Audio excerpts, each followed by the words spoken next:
தேர்தல் புறக்கணிப்பு.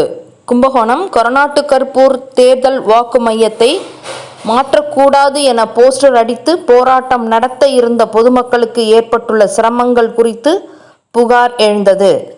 இந்த நிலையில் மயிலாடுதுறை தொகுதியில் கும்பகோணம் பகுதிக்கு பார்வையிட வந்த தேர்தல் நடத்தும் அதிகாரி ஹன்குராஜ் பகதே அவரை நேரில் சந்தித்து அந்த பகுதி மக்கள் நேரடியாக முறையிட்டதை அடுத்து கொரநாட்டு கருப்பூர் பள்ளிக்கு நேரடியாக சென்று ஆய்வு மேற்கொண்டார்.